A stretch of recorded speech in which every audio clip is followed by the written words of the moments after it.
az idén 2017-ben kezdi meg 3 új közösségi alapítvány a működését az országban.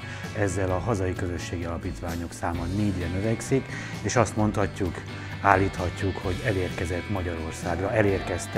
Magyarországra a közösségi alapítványok.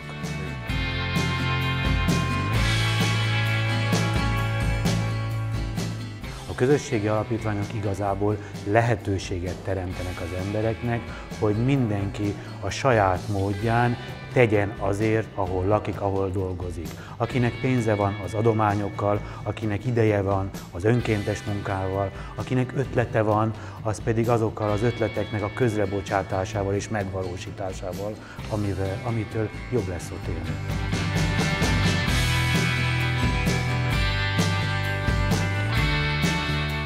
Az elmúlt 5 évben ugye szinte minden egyes alkalommal el kellett mondani mindenkinek, potenciális adományozónak, hogy miről szól a közösségi alapítvány, mit akarunk, hogy történik ez, hogy helyi ügyre, helyiek forrást, hogy ezt tényleg meg lehet így csinálni, de hogyha hallják azt, hogy a közösségi alapítvány, mint fogalom, az így bekerül a diskurzusba, és az már szerintem mindegy, hogy most éppen egy miskolci csapat csinálja, vagy egy pécsi, vagy egy dunakanyari, de akkor azt gondolom, hogy az segíteni fogja a mi ügyünket is itt a kerületben.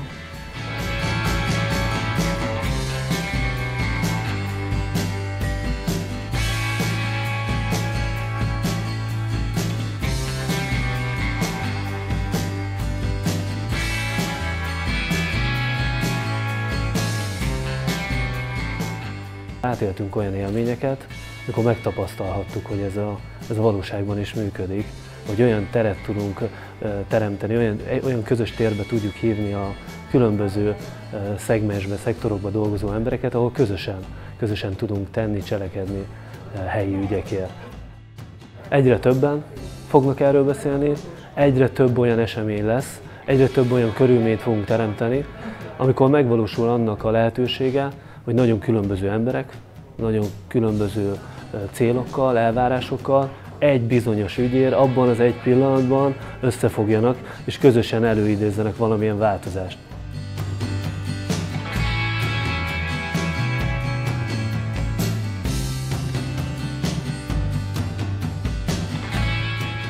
A mai világban ez különösen fontos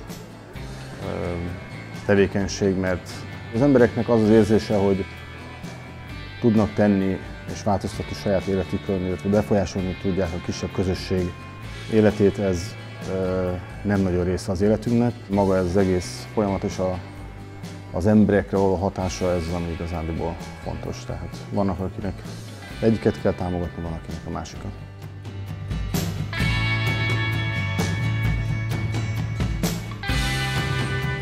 Ezt a kreativitást, amit az emberekben meg vállalkozó szellemet, ezt próbáljuk mi hogy mondjam, felszínre hozni.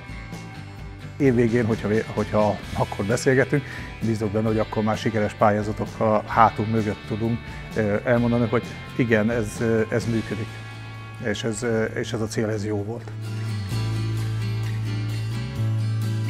Azon túl, hogy szeretjük Pécset, és azon túl, hogy a koncepció szimpatikus, ami tovább vitt bennünket, az az, hogy érdekes, különböző háttérű emberek, akik nem feltétlenül ismerik egymást egyáltalán, vagy esetleg hírből se, de azért volt közöttük kapcsolat, hogy elkezdenek olyan dologról beszélni, ami nem egy pillanatnyi szükségletre reagál, hanem egy hosszabb, egy távlatosabb és a városról szóló történet.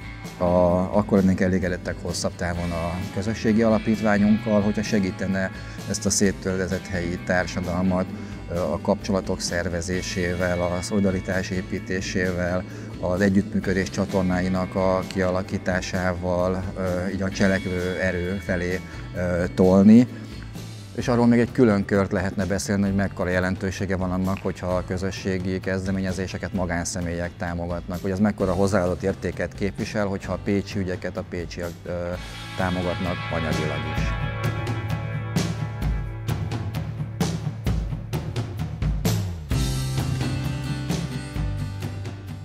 A Közös Alapon program története az tulajdonképpen rengeteg embernek az együttműködése.